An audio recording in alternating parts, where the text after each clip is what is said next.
এরপর তারা 6% জায়গা নিয়ে বসে থাকে নাই। কারণ তাদের উদ্দেশ্যটা কি? তাদের উদ্দেশ্য তো 6% জায়গা দখল করা না, তাদের উদ্দেশ্য হচ্ছে পুরো হোলি ল্যান্ডটাই তারা চায়। পুরো হোলি ল্যান্ড মানে কি? ওই মিশরের নীল নদ থেকে শুরু করে ইরাকের ইউফ্রেটিস নদী পর্যন্ত এই পুরো জায়গাটা ওরা চায়, এখনো চায়। আপনার কি মনে হয় যে ওরা শুধু গাজা চায়? ওরা চায় মিশরের নীল নদ থেকে শুরু করে ইরাকের ইউফ্রেটিস পর্যন্ত। ভালো করে মনে রাখেন, মিশরের নীল নদ কেন? কারণ নীল নদ পেয়ে গেলে সুয়েজ খালের কন্ট্রোল পাবে। কোন খাল? সুয়েজ খাল। আর এদিকে যদি ইউফ্রেটিস পেয়ে যায় তাহলে এদিকে আপনার ফোরাতের যে সোনা এবং তেল এগুলো ওদের দখলে চলে আসে। কথা বুঝতে পারছেন? আর মজার কথা হচ্ছে ওদের তাওরাতে এটা আছে, ওরা যদি ঠিক পথে চলে এবং ওদের মাসিহ যখন আসবে তখন তারা আবার এই হোলি ল্যান্ডটা দখল করবে। ওরা ওই মিশনেই হাঁটছে। ওরা 6% জায়গার জন্য আসে নাই। 1917-18 আপনাদের কি মনে হয় এরপর থেকে ওরা চুপচাপ বসেছিল? তখন সারা বিশ্বে একটা ধোয়া তোলা হয়েছে। দেখুন, একটু বুঝুন।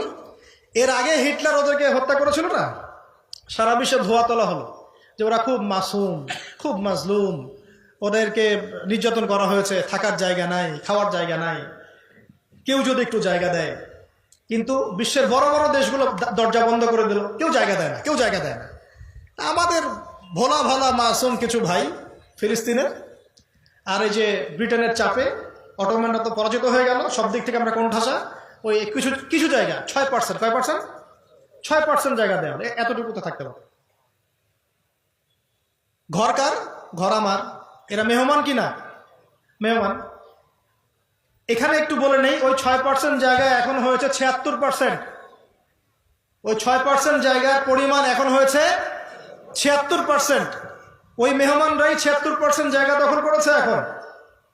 আর বাকি যে পার্সেন্টটুকু বাকি আছে, এই দুটো জায়গা অবরুদ্ধ। শুধু গাজা উপত্যকায় থাকে 22 লক্ষ মানুষ। আর ওয়েস্টার্ন ব্যাংকে কতটুকু থাকে আপনারা দেখে নেন। গাজার সাথে সমস্যা বেশি কেন? কারণ এখানে হামাসের তৎপরতা বেশি।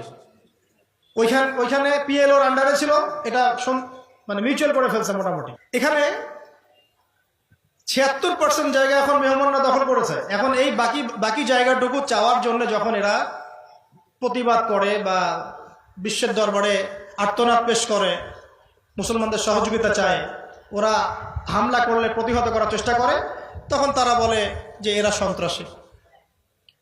এরা বলছে আমার ঘর আমাকে ফেরত দাও, এ বলছে তুমি সন্ত্রাসী, দূর হও। এই মেহমানরা আমাদেরকে বের করে দিয়েছে। মনে করেন আপনাকে আপনার মেহমান বের করে দিয়েছে, আপনি দরজার বাইরে দাঁড়িয়ে নক করছেন, নক করে বলছেন আমার বাড়ি আমাকে ফেরত দাও, আর ও বলছে সন্ত্রাসী, তুমি দূর হও। পুরো বিশ্বের চিত্রটা এটা। এই জেরুজালেম কেন্দ্রিক একটা বাক্যে বলুন, মেজবান তারা বলছে আমার ঘর আমাকে ফেরত দাও।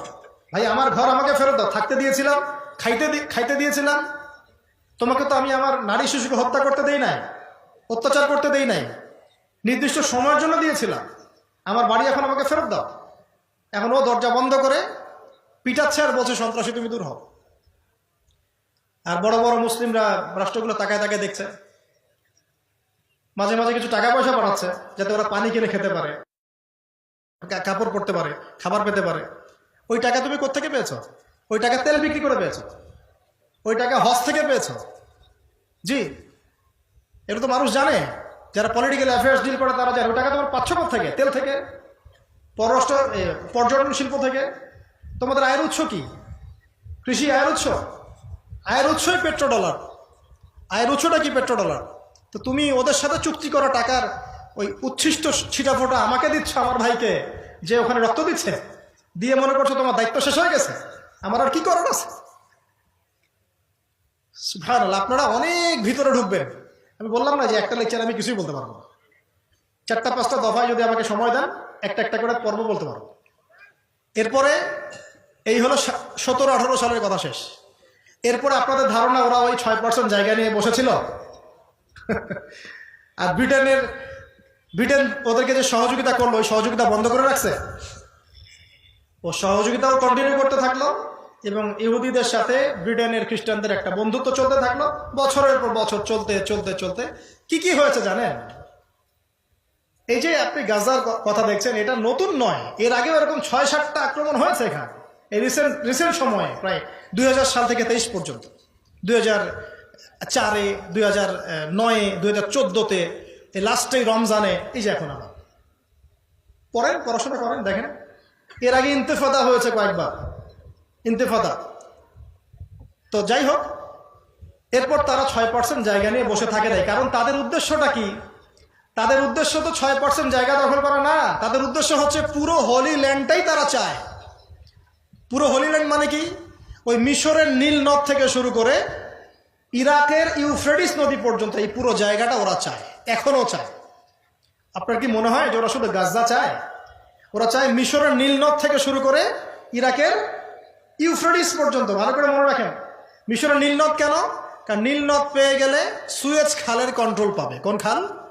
সুয়েজ খাল। আর এদিকে যদি ইউফ্রেটিস পেয়ে যায়, তাহলে এদিকে আপনার ফোরাতের যে সোনা এবং তেল, এগুলো ওদের দখলে চলে আসবে। কথা বুঝতে পারছেন? আর মজার কথা হচ্ছে, ওদের তাওরাতে এটা আছে, ওরা যদি ঠিক পথে চলে এবং ওদের মাসিহ যখন আসবে, তখন তারা আবার এই হোলি ল্যান্ডটা দখল করবে। ওরা ওই মিশনেই হাঁটছে, ওরা 6% জায়গার জন্য আসে নাই। তারপরে ওদের এই মিশন চলতে থাকলো। কেন?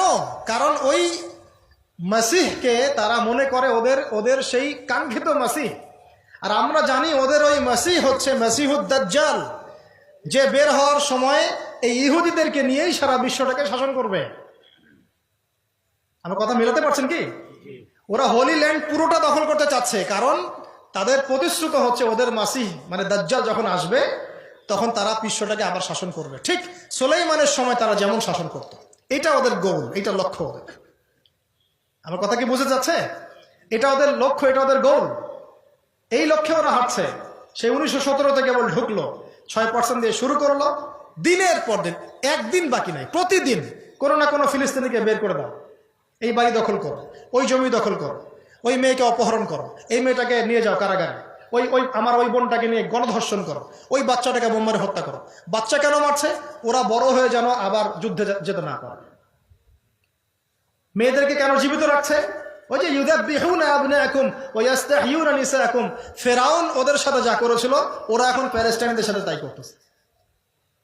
সন্তানদেরকে হত্যা করো, মেয়েদেরকে জীবিত রাখো। একদিন দুই দিন না, 1917 সাল থেকে নিয়ে 2023 পর্যন্ত প্রায় 100 বছর হয়ে গেছে, 100 বছর। তারপরে এই ব্রিটেনের সহযোগিতা চলতে চলতে চলতে 1930-এর দিকে বিদ্রোহ হয়েছে। 30-এর দিকে বিদ্রোহ করেছে কৃষকরা, ফিলিস্তিনের কৃষকরা। ওই সময় প্রায় 1.5 লাখ মানুষকে হত্যা করা হয়েছে। 1923-এর দিকে একবার হয়েছে, 1938-এর দিকে একবার হয়েছে। পরে 48 সালের দিকে গিয়ে যখন দ্বিতীয় বিশ্বযুদ্ধ হচ্ছে, মনে আছে আপনাদের? 45 থেকে এই যে 48-50 সময়টুকুর মধ্যে যখন সেকেন্ড ওয়ার্ল্ড ওয়ার হয়ে গেল, তখন তারা ঘোষণা দিল যে এটা একটা স্বাধীন ইসরায়েল রাষ্ট্র হিসাবে স্বীকৃত। তখন এর আগ পর্যন্ত আপনি ম্যাপে এদের কোনো রাষ্ট্রের নাম পাবেন না। 48-এর পর থেকে আপনি নাম পাবেন। সুবহানাল্লাহ।